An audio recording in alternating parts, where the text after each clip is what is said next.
Donc Katia, on est au Saint-Pierre Il semblerait. et on est là parce que c'est un bistrot qui te plaît bien, qui te ressemble, pareil. C'est ça? Ben oui, je pense qu'on a mis beaucoup d'intérêt dans la décoration et dans la chaleur pour accueillir les gens. Mais c'est là aussi où il y a un truc qui est né, je crois, il me semble, ton groupe, non? C'est là où les premières discussions se sont faites, non? Bah, c'était un peu le point de rendez-vous. On avait notre local pas très loin et du coup c'est vrai que ça faisait un peu point de rassemblement ou même Stammtisch c'est pas forcément là que les premières mélodies sont nées. Ça se faisait plutôt dans la petite maison qui nous servait de local, mais plan d'action, savoir comment on allait goupiller tout ce projet, oui, ça pouvait se faire ici autour d'un chocolat froid, bien sûr. Et puis quand on passe la quarantaine, on a encore envie de faire de la musique comme quand on en avait 20. Parce que moi j'en ai fait, j'ai plus envie par exemple. Moi ça me demande énormément d'énergie d'imaginer rassembler 2 ou 3 personnes pour faire un groupe de rock et aller sur scène, faire 3 heures de route avec un bus. Mais est-ce que c'est l'âge qui fait que vous n'avez plus envie ou est-ce que Le talent peut-être c'est- aussi. Hein, Non, voilà. mais c'est de se dire je l'ai déjà fait, ça s'est pas passé comme je voulais, ou alors est-ce que c'est vraiment l'âge Non, c'est une histoire d'énergie je pense, mais est-ce qu'on n'a pas plus d'énergie quand on a 20 que quand on a 40 pour relancer un autre projet? Alors moi j'ai pas cette impression-là du tout, au contraire, dans ma vie en général je lutte contre le manque d'énergie qui est un truc que j'ai eu très vite. Il n'y a pas besoin Donc c'est pas d'avoir l'âge attendu, quoi. c'est pas l'âge. Et au contraire, avec ce projet j'ai développé plutôt une discipline de travail que j'ai jamais eue de ma vie, ce qui était logique vu que je commence un instrument que j'avais jamais fait, que Guillaume était déjà. Mais est-ce que la discipline va avec le rock? On a l'impression que le rock est égal punk, est égal pas de règles, pas de structure, pas d'agenda. Du fait qu'on commence un projet à 40 ans en jouant d'un instrument qu'on n'a jamais joué, on va dire qu'il n'y a déjà pas de règles et que c'est déjà assez punk comme ça. Après, il y a quand même, nous et moi, déjà ne serait-ce que moi, j'avais des exigences pour arriver à un truc à peu près audible. Donc il y a quelques règles et de la discipline, façon de parler, mais ouais, d'essayer d'améliorer son jeu très très très très très basique et puis d'arriver à faire quelque chose. Mais c'est quoi que qui moi, était j'avais le en truc tête. principal? C'est se dire, tiens, j'ai essayé plein de trucs, aujourd'hui je vais faire de la batterie parce que je n'ai jamais fait, ou est-ce que c'est voilà, je m'y suis mis parce qu'il fallait bien que quelqu'un s'y mette puis qu'on n'avait pas envie d'être 5 dans le groupe? Ouais, c'était plus ça, mais à aucun moment j'ai l'impression qu'on a réfléchi à vraiment ce qu'on faisait, si ce n'est se rassembler dans un local puis se dire on a envie de continuer à faire de la musique. Et puis après, il n'y avait pas vraiment de ça va être tel format. Il se trouve qu'on fonctionne extrêmement bien, Guillaume et moi ensemble. Donc ça, c'est une des choses qu'on a appris en faisant de la musique depuis un moment. Il y a faire de la musique, mais aussi les gens avec qui on fait de la musique. Puis ça, c'est quand même, on voit quand même pas mal de groupes splittés, Donc des c'est problèmes. presque, l'instrument il est presque accessoire, ça veut dire que Oui et non, je pense pas que t'aurais pu commencer la basse, t'aurais pu commencer le pipeau, t'aurais pu, si tout d'un coup votre duo s'était dit tiens on va faire, mais il manque quand même un pipeau. Oui, par Ou contre, je alors pense c'est que dire que la batterie c'est plus simple que le reste. non, Attention, alors il y en la a peut-être qui vont batterie. nous En fait, la écouter. batterie sur laquelle je joue, je l'ai depuis que j'ai à peu près, j'avais quoi, 22, 23 ans quand j'ai acheté cette batterie, puisque c'était à cet âge-là, on fait les choses à l'envers. Ouais.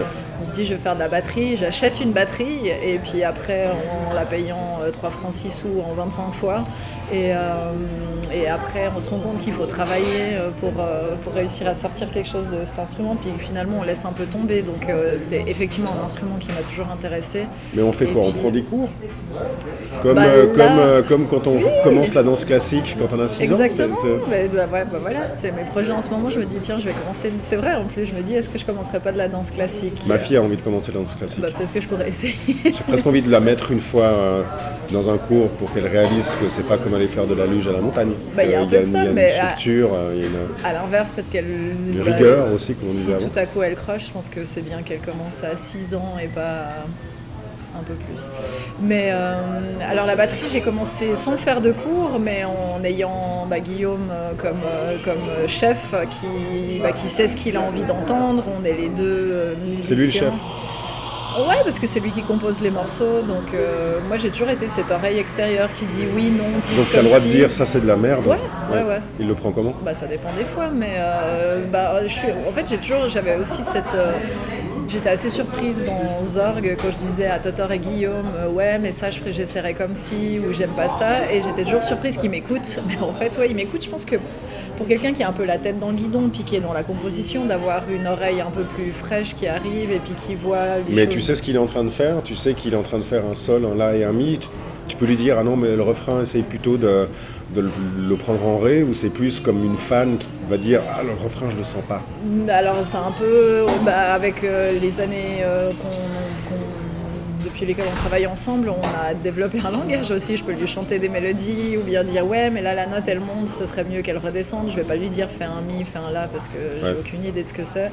Ou ouais là t'as dédoublé le tempo, je trouve un peu bizarre, je préférerais que ça reste comme ça. Ou ouais on peut essayer dans une autre tonalité plus grave, ce genre de choses. Ou alors lui il peut aussi me parler de ces trucs, il dit mais est-ce que là je suis un peu haut avec la voix, est-ce que tu as l'impression que je suis dans mes limites, ce à quoi je vais souvent répondre oui mais j'aime bien. Mais lui il quand t'envoie des trucs, lui il travaille un peu dans son coin comme un geek et puis il t'envoie des trucs par internet, il dit voilà j'ai non c'est travailler sur plutôt machin, on est assez proche pour que je sois, alors oui il travaille dans son coin et tout ça, puis ensuite je passe au local puis on écoute ensemble, ou alors il joue en direct et puis on discute, si tout à coup il est vraiment content d'un truc et que je suis pas là, effectivement il va me l'envoyer en m'envoyant 52 mails, 36 messages et en m'appelant pour que j'écoute tout de suite.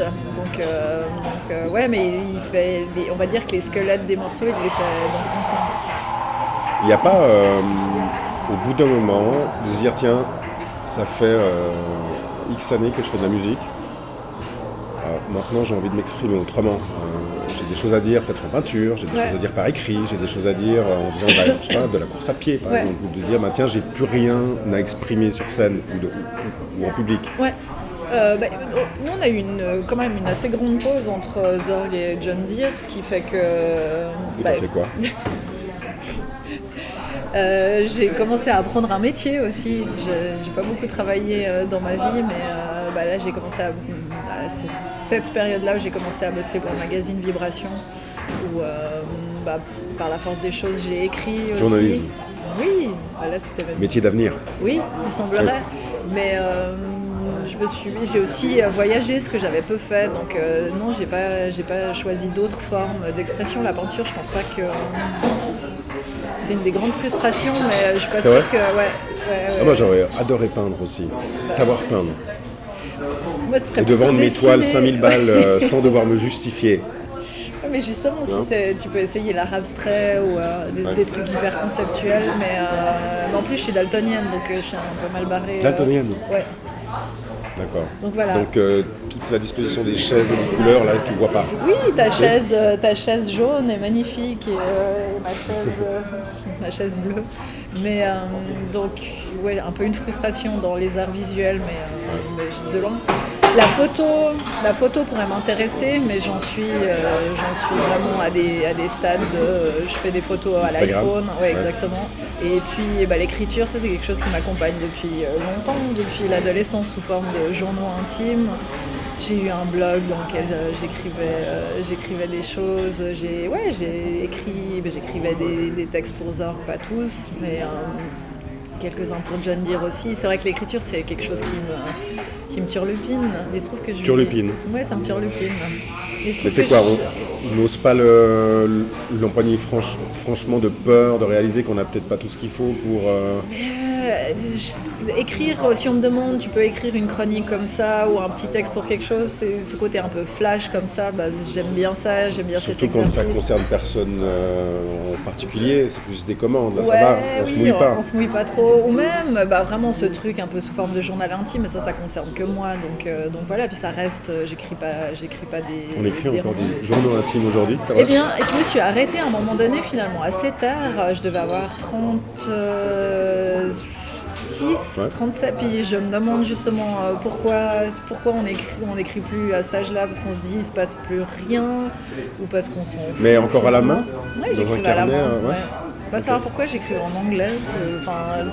Ça a commencé en français quand j'étais assez jeune, et puis au bout d'un moment, j'écrivais en anglais parce que peut-être que c'était un peu plus distancié de moi, et puis que dire Oh, I love him, and he doesn't love me back, ou Dieu sait, mais ça semblait sonner mieux en anglais. Mais l'écriture, c'est la fainéantise aussi beaucoup. Justement, si je joue dans un groupe, c'est parce que je peux accrocher mon wagon à une locomotive assez énergique. L'écriture, on est un peu face à soi-même. Donc il faut quelqu'un qui te tire. Ouais. Qui te dit j'aime bien ce que tu fais, Ouais. on a besoin de moi donc je peux le faire sans trop me poser de questions de ma légitimité, c'est quoi? Ouais, mais j'ai un peu ce truc très enfantin où si je fais un dessin, je dois aller le montrer puis dire t'as vu j'ai fait un dessin puis c'est pas que j'ai pas besoin qu'on me dise ah c'est excellent, j'ai juste besoin qu'on m'encourage à genre qu'on me porte un peu. Je sais pas pourquoi ça a toujours été comme ça, j'essaye de grandir. Donc peut-être que je suis bientôt prête à écrire. C'est la peur de ne pas être légitime, ça veut dire que si vous vous plantez à deux et que c'est lui qui est venu te chercher, il y a un peu comme ça l'esprit de je suis pas l'instigatrice, quoi, c'est pas moi, non, donc alors, tu dors un peu mieux que si toi t'avais lancé tout d'un coup un livre et qu'on te dit qu'il est à chier. Non, parce que j'ai pas l'impression. Je pense que je pourrais supporter les critiques et j'ai de toute manière pas l'impression d'être légitime, mais j'ai aussi l'impression que tu vois qui est légitime au bout. Enfin, oula, mon Dieu. Non, mais on peut être un grand spécialiste et oui, un spécialiste en physique thermonucléaire et effectivement on est légitime de parler de mais la telle ou telle légitimité chose. elle vient de soi, c'est est-ce qu'on s'autorise à exprimer quelque chose. Après on se donne plus ou moins le droit de le faire ou non, mais... Ce qu'on essaie de faire, en tant qu'artiste, j'ai l'impression, ce qu'on essaie de faire, c'est transcender un quotidien qui est absurde ou qui peut être douloureux ou dont on ne sait pas quoi faire, qu'on ne comprend pas. On essaie de transcender puis de raconter quelque chose qui peut mettre un peu de sens ou alors amener du rire ou de la distraction, j'en sais rien, mais on essaie de faire vibrer cette corde qui est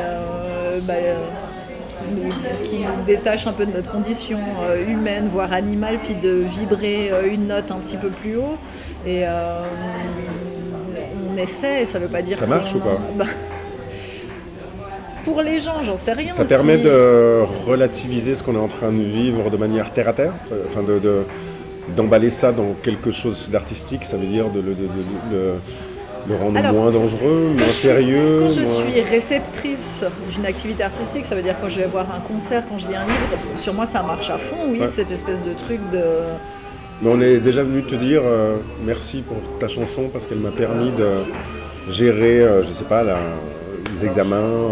Ouais, alors en fait, rupture, je pense que suivant quel style on fait, on va toucher les gens à un autre endroit. Ouais. Mais c'est vrai qu'avec Zorg, on a eu beaucoup de témoignages de gens qui, c'est un truc auquel on s'attendait pas, de dire. Il y a une fille qui était venue acheter notre deuxième disque à la sortie d'un de nos concerts et qui nous avait dit merci beaucoup, on a fait notre premier enfant sur votre premier album et enfin voilà, et du coup elle a acheté le deuxième, donc on en a présupposé qu'il y aurait... Ça met une pression ça, non? De se dire ah tiens, on a quand même écouté, autrement que juste comme ça dans un coin. On n'a pas l'impression de devoir tout d'un coup faire attention à ce qu'on raconte, à ce qu'on compose, à ce qu'on... Non, parce que... Ou alors il n'y en a pas assez. Non mais c'est le truc de se dire, on peut faire... Souvent j'ai pas l'impression qu'on maîtrise tellement ce qu'on est en train de créer. On se dit, on aimerait essayer ci, mais on n'a aucune idée de la portée que ça va avoir et peut-être ça va rester dans son salon. On avait Mais on veut encore aujourd'hui que ça touche, vous rêvez que ça touche absolument le monde entier, que vous fassiez des tournées mondiales dans des stades ou pas? Mais alors ça c'est de manière purement égoïste. Dans des stades, je sais pas si... Non mais pour dire la oui. grosse réussite, ça veut dire voilà, on a réussi, on a de l'argent, Mais la grosse réussite... On est célèbre, on a de l'argent et on peut faire ce qu'on veut. Alors justement, c'est la grosse réussite, c'est au-delà de j'ai des choses à me prouver, je veux être numéro 1 ou j'ai besoin de plein d'argent et tout ça. En fait, il s'avère que ce que j'aime dans la vie, c'est monter dans un bus avec des gens que j'aime. Donc si possible, le bus, il a une clim et puis que tu peux te coucher dedans, c'est mieux, quoi. Ouais, alors si je peux me coucher dedans, effectivement, c'est super. Mais en fait, j'aime être en mouvement. Enfin, ce luxe d'être sur la route beaucoup et d'aller d'un endroit à l'autre, mais avoir quelque chose à y faire et puis chaque soir pouvoir monter sur scène. En fait, c'est ça que j'aime. Donc, a priori, d'avoir du succès... Oui. Je ne sais pas. On aurait dû faire cette interview dans un bus. Non, mais on n'a pas envie. On est ici, on est au Saint-Pierre. Ouais. Et tu me dis que ton rêve absolu, c'est d'être dans le bus tous les jours pour faire un concert. Mais qu'est-ce qui t'empêche de prendre le bus avec lui, donc avec ton pote Guillaume? Ouais. et de jouer si possible dans un bar, sinon ce sera dans la rue, sinon ce sera jour le jour, et on se dit parce que c'est pas si compliqué que ça. Alors après, c'est les conditions de jouer dans une belle salle et tout, mais si c'est que la route, ouais. Peut-être que l'âge effectivement rentre en... Âge donc énergie. Non, alors pour moi c'est pas tellement ça parce qu'une fois de plus j'ai toujours l'énergie. Il se trouve que mon contexte de vie à moi est toujours celui d'une adolescente, voire étudiante avec... Donc il faut en profiter justement. Oui, alors moi je peux en profiter, mais Guillaume lui a choisi... Est-ce que tu veux boire quelque chose? Ouais. Est-ce que c'est possible d'avoir un thé des moines? Et un café. Merci. Guillaume, lui, a construit sa vie différemment avec femme et enfant. Et du coup, peut-être que pour lui, c'est plus difficile de grimper dans un le faire bus. sans lui. L'émancipation féminine.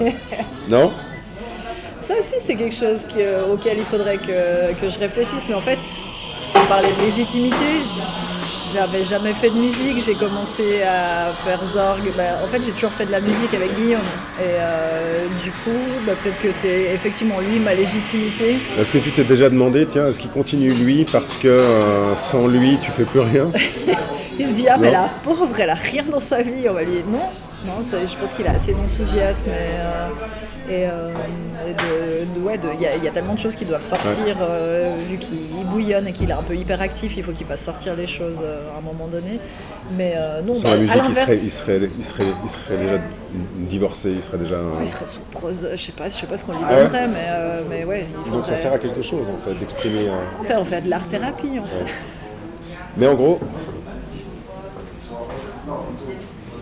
Oui. Ça? Oui. Est-ce qu'on arrive à se dire que c'est... là, c'est ma vie, ça. Mm-hmm. Ce qui est enfermé là-dedans, c'est ma vie. C'est du moins Merci. C'est le truc le plus important, merci, que tu es en train de vivre aujourd'hui. Ça se résume à ça, et ça sur la route après. Mais c'est ça, quoi. Pour moi, ça, c'est le polaroïd d'un moment important d'une vie. Déjà, parce que ça résume une période. Forcément, on y met de nous dans ces disques.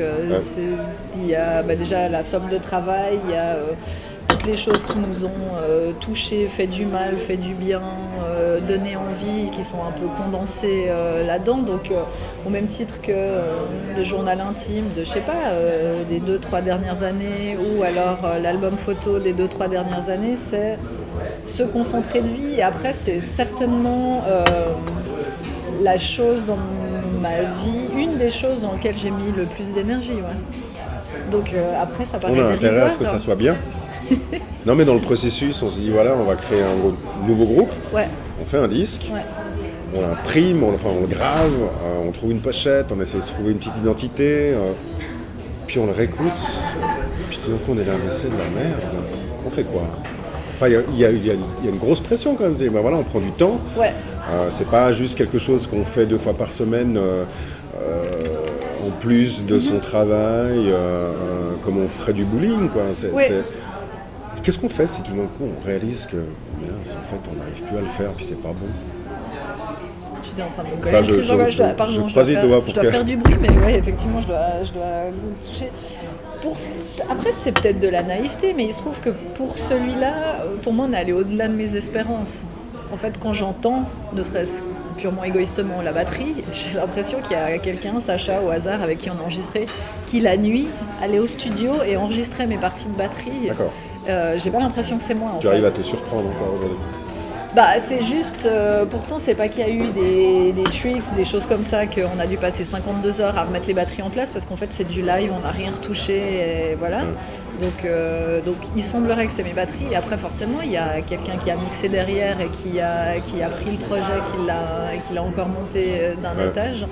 Donc moi je suis dans cette naïveté de quelqu'un qui n'a été jamais allé en studio avec une batterie, pour jouer de la batterie et qui sort ça pour la première fois, je suis ravie. Après, oui, on peut arriver avec le produit fini puis dire, non, c'est pas ce qu'on voulait.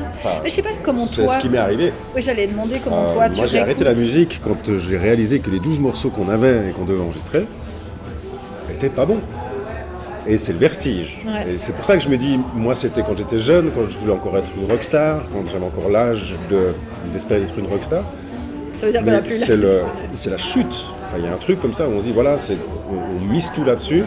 On pouvait aller en France, on aurait pu signer des trucs assez chouettes, on aurait pu... Puis tu réécoutes, c'est dégueulasse. Et tu sens que t'es pas allé assez loin, tu sens que les textes ils sont pas bons, tu sens que les potes avec qui tu es auraient presque préféré aller à la plage plutôt qu'aller répéter. On le sent quand on l'écoute, puis on réalise que tout ça, ça va pas. Donc vite on arrête, enfin moi j'ai arrêté comme ça net parce que je dis mais que t'aies arrêté parce mon que Dieu, c'est ma vie, elle est pourrie en fait. Parce qu'on met sa vie, comme tu as dit avant, on met des bouts de soi, puis tu dis mais en fait les bouts de moi sont pas bons, c'est quoi, enfin je suis une merde. Mais quand tu réécoutes le premier par exemple, t'en penses quoi? Le premier que vous avez sorti? Ah bien. Mais tu sais pourquoi? Parce que il n'y a pas d'historique. Donc on ne peut pas comparer une énergie, on ne peut pas comparer les illuminations que tu as eues tout d'un coup sur un refrain et le refrain que tu réécoutes encore aujourd'hui, tu te dis waouh, c'est super, je suis fier de moi. Il n'y a aucun historique. Dès que tu fais le deuxième ou le troisième ou le cinquième groupe en plus, enfin, voilà, tu te dis mais t'as une historique, ah, tiens, il y a moins d'énergie, il y a moins de talent, il y a moins de machin, et c'est beaucoup plus théorique presque. Non? Ça voudrait dire qu'on devrait faire des one-shots tout le temps. Oui. Après, Non? On n'a pas la pression comme ça. Tu sors ton premier livre, tu te dis voilà, c'est pas bon, mais je savais pas, c'est mon premier, je fais autre chose. Bah, c'est clair qu'on a toujours envie de s'améliorer quand on fait des choses. En même temps, est-ce que le mieux est l'ennemi du bien? J'en sais rien. On sait aussi la pression que peut mettre un deuxième album, même si je pense que, par exemple, quand on est Pearl Jam et puis que son premier album s'appelle Ten et que tout à coup on en a vendu je sais pas combien de millions, je pense que le deuxième on a un peu plus de pression que si s'appelle John Deere puis qu'on a vendu un petit peu moins que le Ten de Pearl Jam. Donc c'est pas qu'il y a la planète entière qui attend, qui est penchée sur notre épaule. C'est compliqué à vivre aussi de se dire maintenant là il y a une photographie de ma vie,